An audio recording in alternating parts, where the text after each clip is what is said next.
one thing is that we want to be an encouragement to other people. And we're not going through this peacefully because of other people. We're going through it peacefully because of God. And He's our strength. Well, thank you, Castleview, for joining us once again on this podcast. Today we have a very special guest couple, I guess. We've got John and Carol Johnson with us today. Thanks so much for being here today. Thank you. Appreciate you coming and being with us. Thank you. Yeah, you guys have been in our church now since first time would have been, from what I understand, a Christmas service. Is that right? That's right. Tell me about that. What anything you enjoy that day? What stood out to you? Well, we did enjoy it a lot. We were involved in a small home church. Actually, it wasn't small forever. We had up to 80 people in our houses. It's a big home church. Well, we had to split because we just couldn't fit any more people in the homes. Anyways, by around 2018, we didn't have as many. Kids had gotten married, moved away. Different people had moved away, and the Lord wasn't bringing new people. So it was at the point where sometimes, like at Christmas time, people were gone and we didn't have a service. So we decided we were going to find some place that had a service. And we looked online and found Castleview Baptist Church and meeting in a school. And we thought, oh, that's okay. Well, we'll go try it. Well, it was Christmas time, and it was Christmas at Castleview. Okay. And we went in there and into the school, sat down in that multi-purpose gymnasium kind of a room, and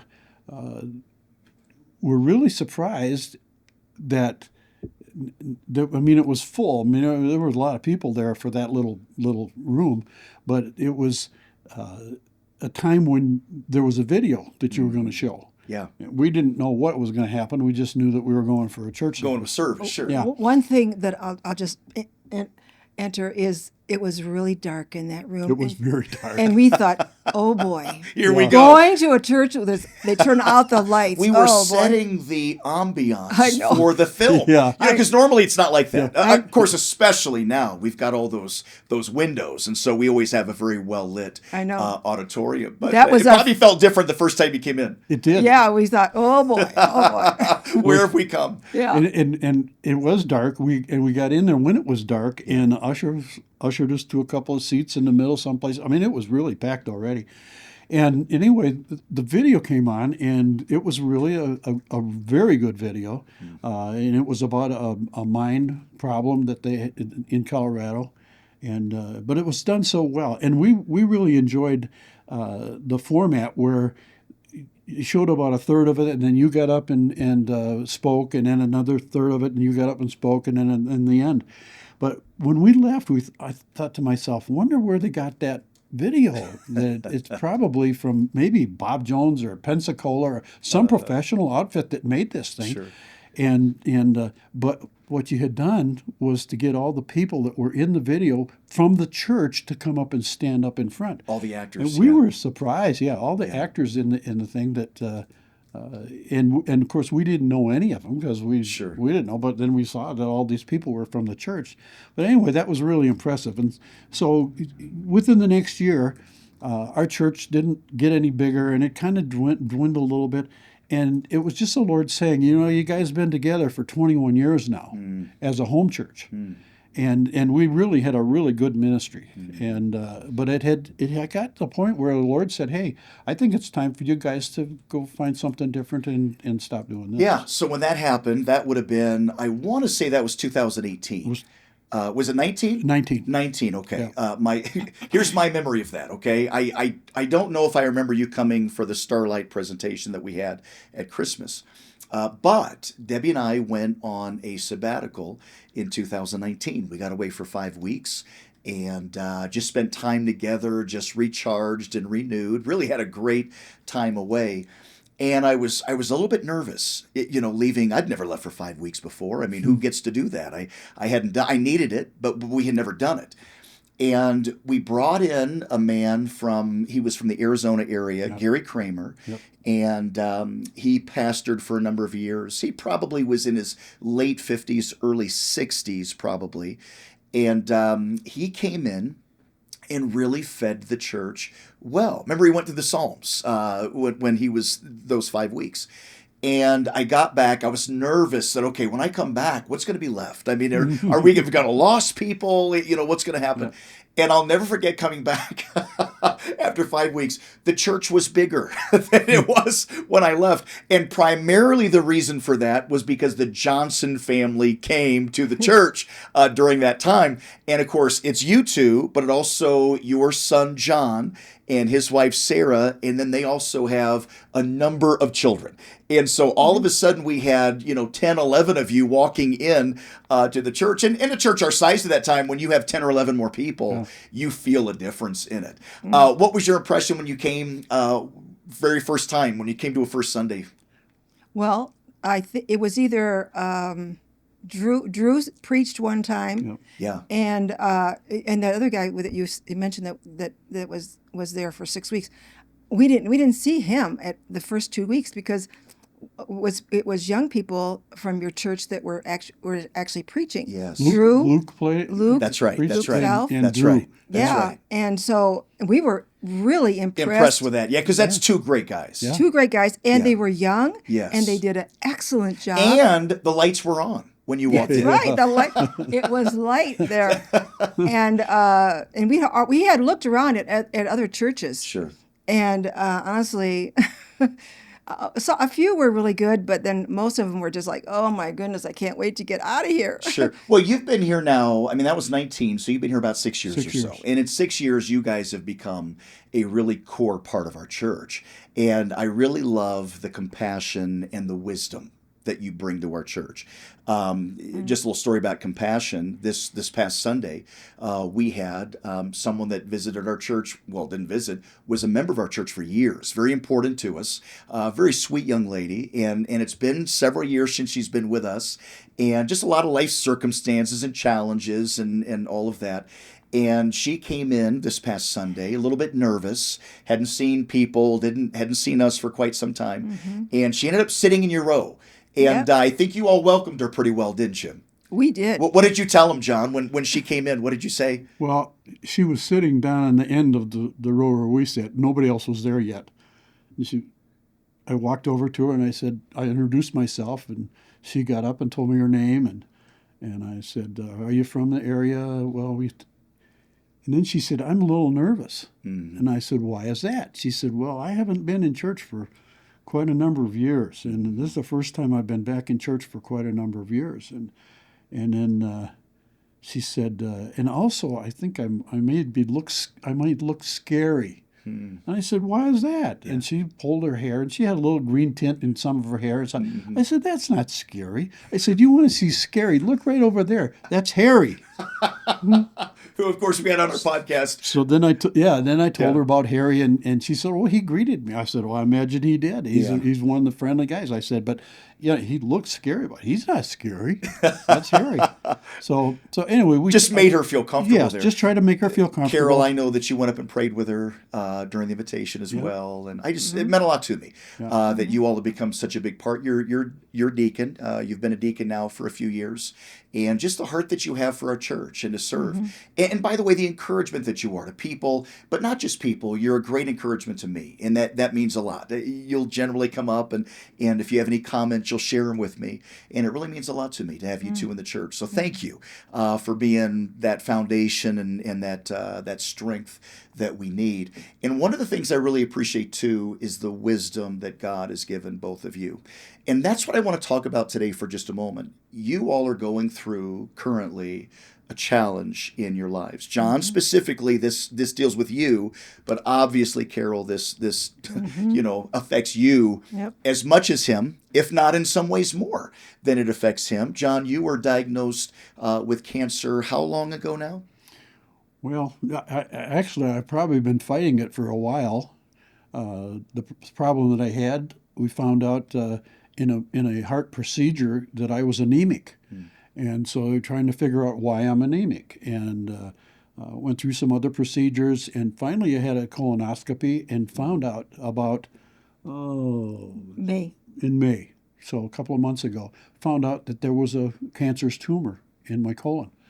And so then took a while to get it taken care of, but almost 3 weeks ago, 3 weeks ago tomorrow, I had the surgery, and they took the tumor out, and like one of the other members, Mike, his wife had the same kind of surgery, Yeah.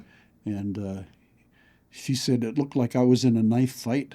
Because it was laparoscopic surgery and they big holes in all that Yeah, stuff. sure. Anyway, so I went through the same kind of thing. But anyways, a few days later, we got the pathology report, and it said that everything was cured. There's no cancer. There's all the lymph nodes that were checked. There's no cancer. And everything.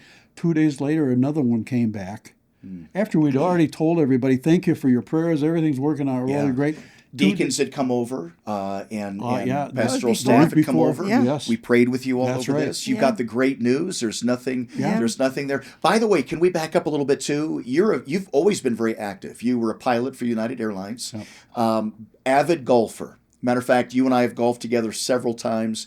I'm not as good as you are. I might have a chance at you right now. Now you are. I might have a chance at you now. I didn't before. Yeah. You've always, and you walk. You would walk when Yes. you would golf. Yep. And this is just a couple of years ago, very, very active. And all of a sudden, one day in a parking lot, you had an episode. That's kind of how it started, isn't it? I did. I was walking off of the golf course and got in the parking lot and with the other three players that I was with, friends, and the next thing I knew, I was on the ground, and they're ready to. I hear them going to call 911, and then I came around. I fainted. I was out cold, and I hit my eye here, and I've got a picture of that thing. It was just all big, all bruised after a while. But yeah, that started it, and then found out that I had to have a carotid artery repaired, and so that started it. But Kind of started it, and then there's been this up and down process throughout the whole thing. It was, well, it wasn't this, and it's not that bad, but we can't explain what's going on. You're about to have a surgery. Well, you're anemic, and then they find out you're anemic, and they go, oh, well, that's the problem, right? I mean, this is why you don't feel good. You'd come into church sometimes, and you didn't look like yourself. I mean, just really pale. Yeah. And when they came back and said it's anemia, well, there you go. I mean, it's not cancer, it's anemia, and then they find out it's cancer, and then they have the surgery, and they remove it, and you get the good news that, hey, everything's taken care of, and then you get a call recently. 2 days later, I get another call from the doctor, and he said the pathology report came back, another one came back, and they said they looked at one more, the 20th lymph node, and it has some evidence of cancer in it. So now we're in the process of trying to figure out what to do. Yeah. Not everybody would know this, but what's the challenge of having it in the lymph node? Why is that significant? Evidently, it can spread from in your lymph system, your lymphatic system around, and it can go from one thing to another. It could go to the liver, it could go to the pancreas, it could go to any place else. It's kind of a carrier location. Right. Things go from Right. there. They call it circulating tumor. Circulating tumor. So it can circulate through your body. Okay, so it's concerning to have it in the Well, when they do that and it comes back clear in the lymph nodes. That's always good news. Yeah. Oh, definitely. But it still could. They could have not. It could have been in the lymph nodes, and they hadn't tested that one. You know what I mean? You still don't know for sure. But it was going to be. We'll just monitor it. But now it's low risk. Stage 3. Stage 3 cancer. Okay. Or the doctor said you might be cancer free. You don't know. So what is Don't that? know. Yeah. What is Can I ask you this, and feel free to be as honest as don't hold anything back, I guess. I mean, you'd be as honest as you want. My perception of the two of you is that for years and years you have trusted God. You've followed Christ. You've raised your children in biblical principles. You've been at church. You're faithful givers. You give of your time and what God's blessed. I mean, all these, I would look at your lives and say, here's two people that have dedicated their lives to Jesus.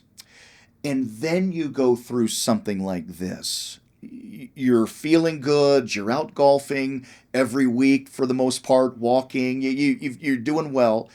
you're in the prime of life in some ways as far as ministry, because being retired, you're doing a lot with your church, working as a deacon, raising grandkids, working with them still. Is there a part of you at that point that struggles in any way that says, Lord, hold on a minute? I mean, we've been, I get it. We're all sinners and all of that, but, and maybe Carol, I want you to answer this first, because I know what John's going to say, but maybe I want you to answer this first. Was that a struggle for you? Did it hurt your faith, test your faith? Was that a challenge? Well, I would say yes, definitely. But through this whole process, God has answered so many of my prayers, and we are able to trust Him. And it's just the scriptures have just come alive, like unbelievably. Like when he first had the carotid artery, and we didn't know, we were praying, God, show us what is wrong, because he kept fainting. And the last time he fainted, it was like, oh my goodness, what, we've got to figure this out.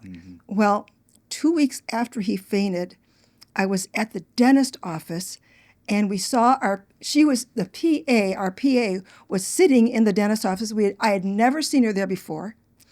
And she asked me, because she was involved in all this, and I asked her, I said, or she asked me, she says, how's John doing? And I said, well, he's not doing well. He's fainted, and we just are wondering what's going on.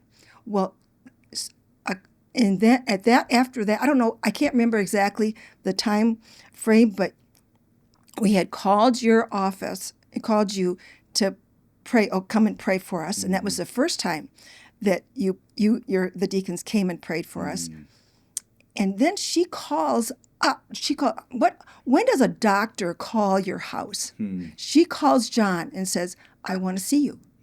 So we go in there, and she says, I want you to have an ultrasound right away, today, if possible. So I think, I don't know, the day or after. And so we had that. She says, go immediately to Sky Ridge, because we think, well, I don't know, she didn't say. So we find out that he needed to have the carotid artery surgery. So, but I feel like it was a divine appointment. With going to the dental office and seeing this doctor, and God used that the time when you guys came, you and the deacons came and prayed, God just guided. I mean, how can you not trust God? Carol, you and John are so good. I asked you about the struggles, and you went right to the positive. You said, yes, I have struggled. Here's the good. And I love that. I really do. What was the lowest point? Was there a point that's been the lowest point for you guys? Well, I think the lowest point was last December. Last December, we had gone to the doctor. This is the second thing, the carotid artery. Okay, then he found out he had congestive heart failure, and then so that was a whole year. And a year ago in July, we went to the doctor and said he is feeling terrible. He's feeling we don't know why, and come to find out, he was, the PA, she said, you're anemic.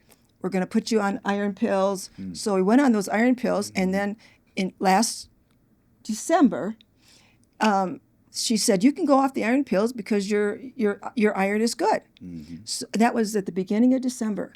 Well, by the end of December, he felt terrible. I mean, his brain fog. And then he said to me, one of the times, he said, Carol, we are making these doctor's appointments, and I don't think I'm going to even make it to the next doctor appointment. I think I'm going to be dead before that. And I'm telling you, we just kept praying, God, show us your wisdom about this. And that was a really low time. It wasn't low for me. John, that's always been your response. Is we've had men's group, Carol, that someone will ask him, "Hey, how you doing, John?" And he'll say, "Hey, I'm great. I'm doing well." Where does that come from? Why are you doing well in the middle of all of this? It's just really a matter of trusting God and trusting God for a long time, many years, and seeing Him work in our lives, knowing that He's faithful, knowing that He's on the throne always. He's always in control. Yeah, He is. He knows the number of days that I'm going to live. Yeah. Can I ask you something? Yeah. What's the hardest part for you to think about if God doesn't deliver you physically here on this earth now, but if this cancer progressed and you were in the next, let's say a year, let's say 6 months, if you died, what's the hardest? Because I know you've had to think about it. Yeah. You've had to think about it because you don't know what God's going to do. I mean, God can do what He wants to do. What's the hardest part? Well, it's a matter of planning. So the hardest part has been the I don't think it's stress, but it's the preparation for not for me, because I'm not worried about me at all. I mean, I'm looking forward to going and seeing the Lord and worshiping Jesus the rest of eternity. Yeah. But if I leave before Carol does, then I want her to be prepared for whatever's going on. So it's a matter of dealing with our family, with John and Sarah and the kids, and Sarah and Carol, to make sure that everything is set up and ready to go. And that's what we've been doing for the last few years. And when you say that, I'm thinking right away, I think of, okay, financial thing. Okay, here's passwords, here's information, here's, you got to get all this right. You got to, kind of Dave Ramsey would call it a legacy box. You know, you got this box that you're putting everything in. That's right. On a more spiritual level, how are you preparing the people in your life? Those that are closest to you in your own house, Carol, obviously, and then you got grandkids right there in the house. Anything on your mind right now that you say, you know what, if I were to be gone a year from now, these are the things I would want to do? Yeah, well, we spend time talking to them, letting the kids even know what's going on, knowing that I could be gone at any time, letting them know that they should not be sad when I'm gone, but that I'll be seeing them again sometime. Because each of our kids, everybody in our family that's old enough to understand the plan of salvation are saved. Yeah.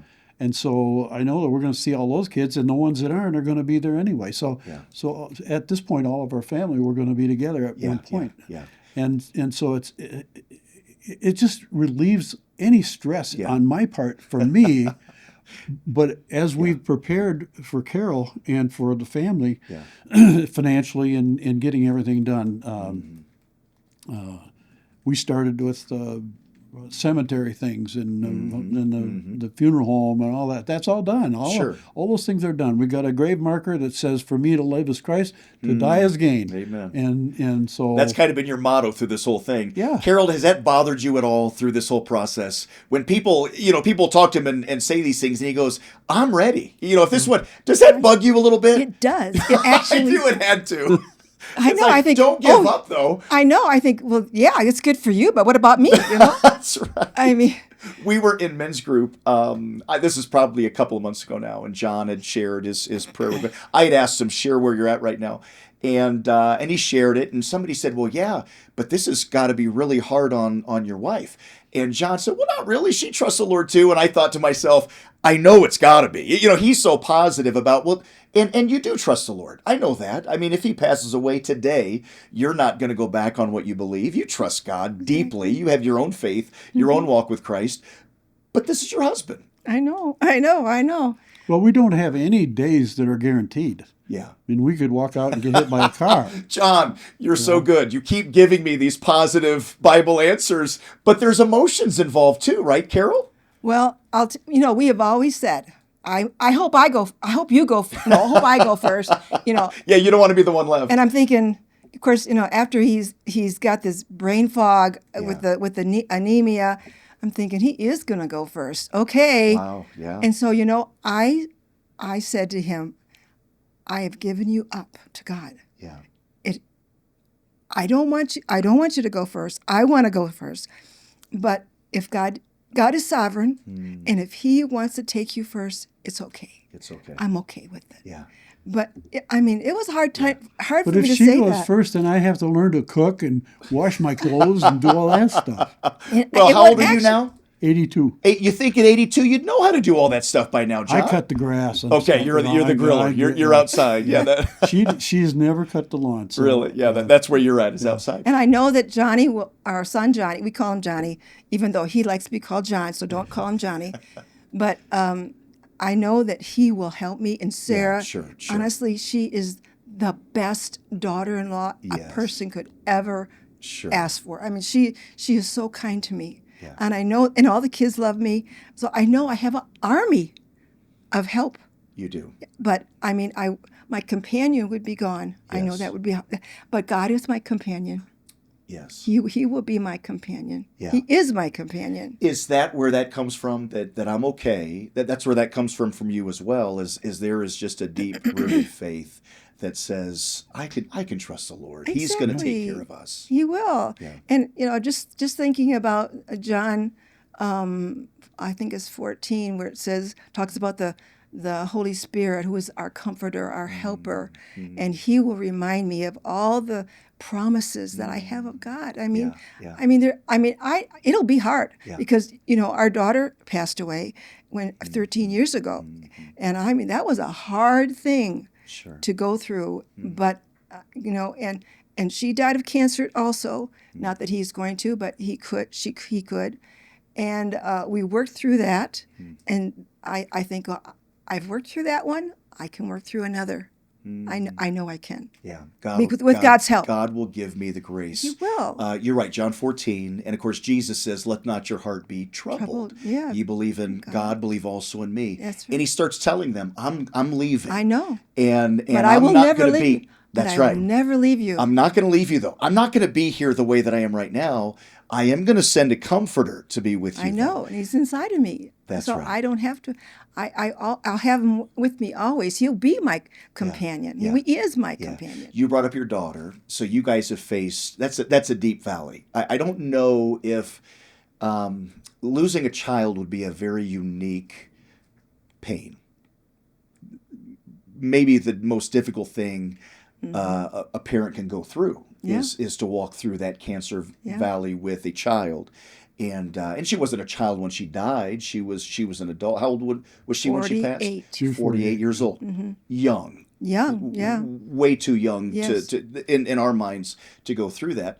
What was something that got you through? What did you learn? Is there anything that you would tell somebody going through a deep valley? Well, I cried a lot. I can tell you that. But there's a song that I sang every single day, which is "Be still, my soul. The Lord is on thy side. Bear patiently the cross of grief, of shame, or sorrow." I can't remember how it goes. But He's going to be my friend. He's sovereign. I mean, that's what the song talks about. And I learned that God is sovereign. Because He could have healed her before she died, but I know she's healed now because she's in heaven. She's healed, and that's the same thing. He may heal. I mean, John may not. He may have already healed him. Yeah. But He will heal him either in this life or the next. So I can trust God for that. I can, and then. Just knowing that God is my Abba, I can trust Him, and He's going to take care of me. You feel that even in the middle of all of this? Oh, big time, big time. Even more so. Oh yeah. He is my Abba, and He is, and Jesus is my bridegroom. I and my beloved. Yeah. Why do you think? I know what you're saying. When you go through a trial, a difficulty, there is a closeness with God through that season. Now you can go one of two ways, right? I mean, you can go through a tragedy or a struggle, and you can walk away from God.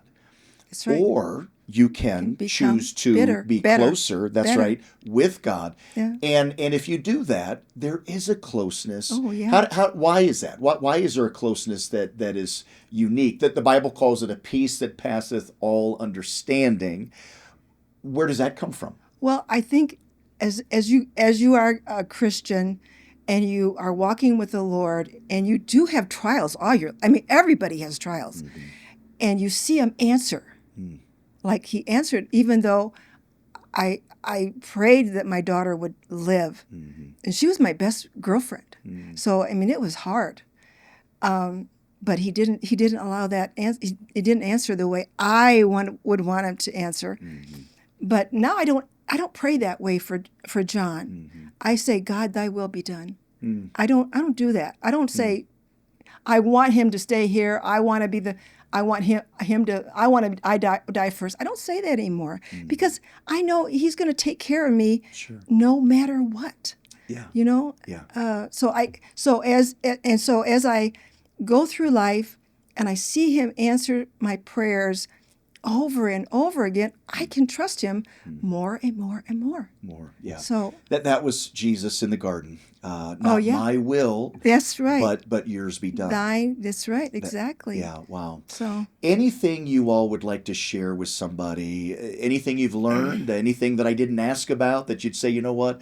This is what I'd say if somebody was struggling with the same thing. Maybe something totally different. Anything that you want to share?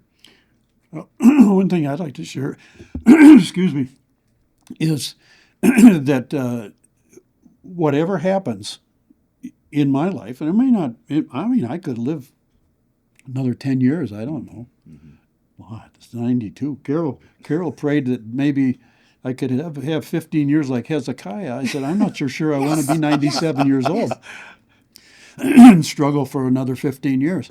But one thing is that we want to be an encouragement to other people.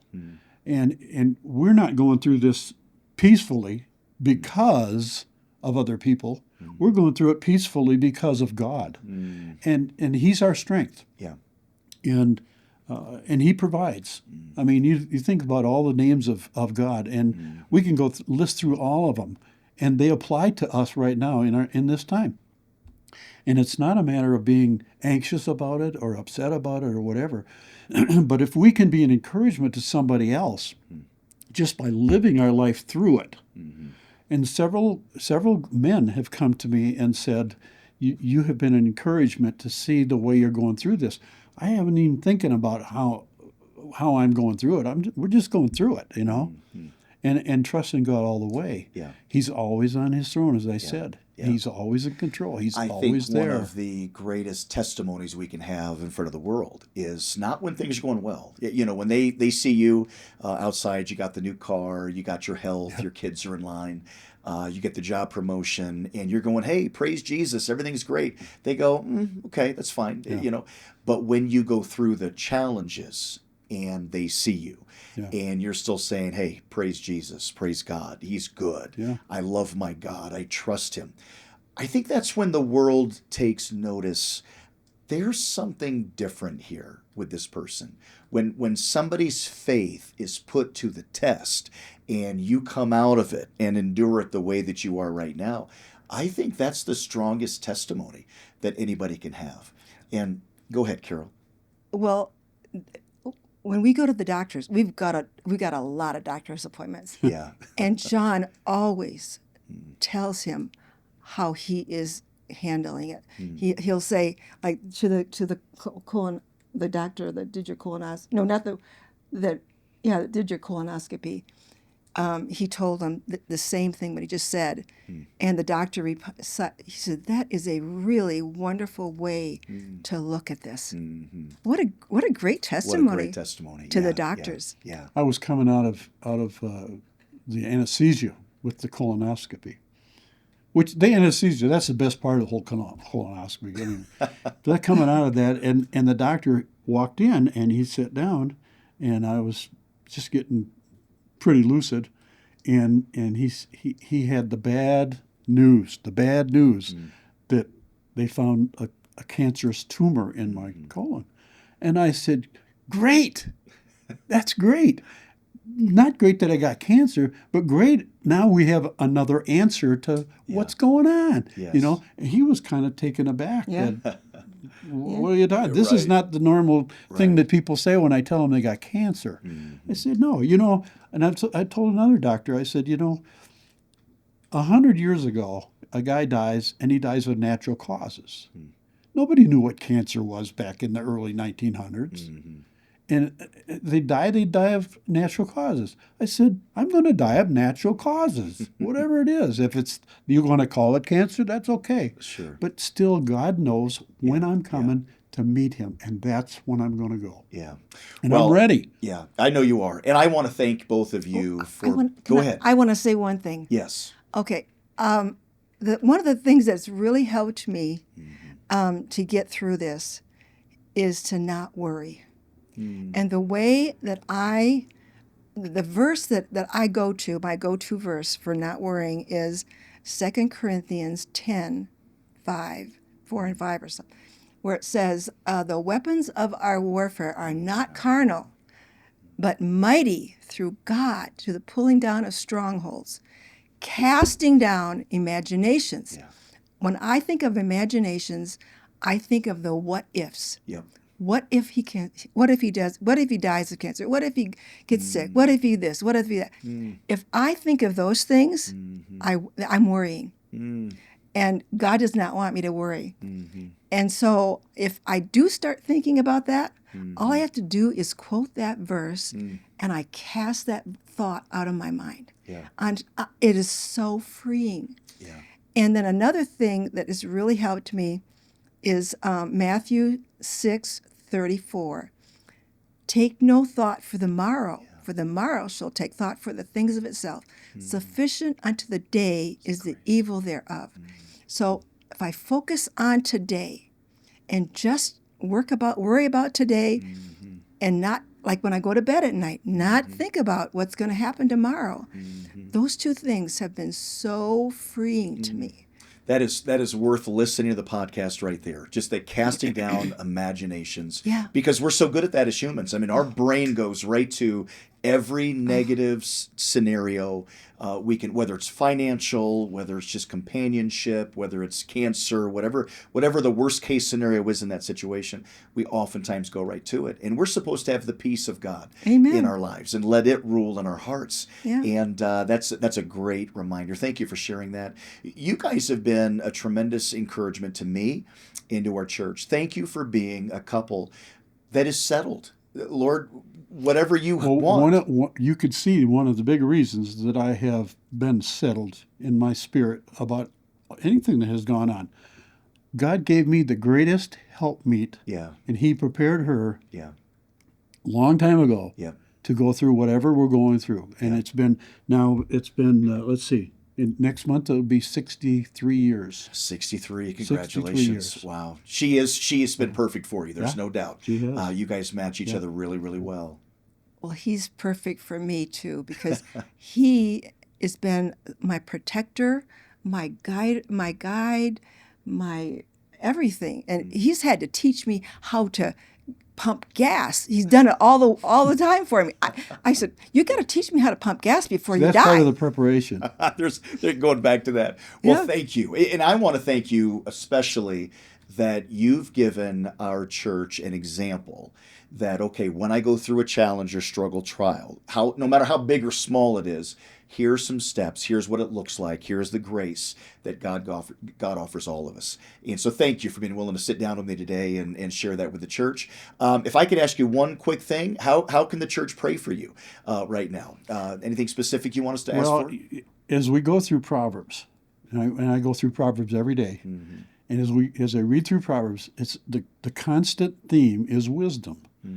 And no matter what our situation is, we need wisdom. And wisdom is looking at a situation from God's point of view and getting God's mind on what we should do. That's good. Knowledge is good. Wisdom is how to use the knowledge the right way, the way God wants. And so that's what we continue to ask prayer for, is wisdom in our decisions that we make, in our preparation, whatever it is, that we want God's wisdom. Amen. Well, our church is praying for you, and we'll continue to. And thank you for sitting down with me today. Thank you for just asking give us a us. chance to be able to hear a little bit more about your story. Well, we love you, and we love the church, and it's exciting to see how it's growing. Yeah, we love it. God too. is blessing. And we were telling the girl the other day, Yeah. Sunday, we said, this church has doubled in 1 year. In a year, sure. It's amazing. It's been amazing to see what God, and just life change has been so fun to watch. I think even more than the number, just the actual life change that we're seeing, people saved and baptized and following Jesus. It really has been an amazing year for us.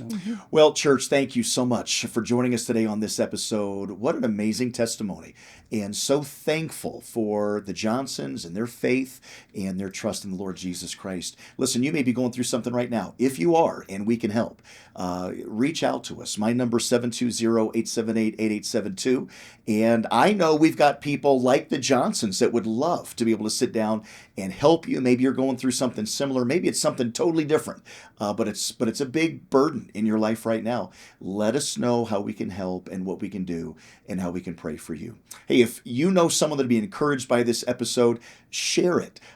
Make sure you subscribe to these so that every week when we put these out, you get notified that our newest one has released. Hey, thank you for watching today. We're looking forward to a great week again next week, and we will see you then on the Castleview Baptist Podcast.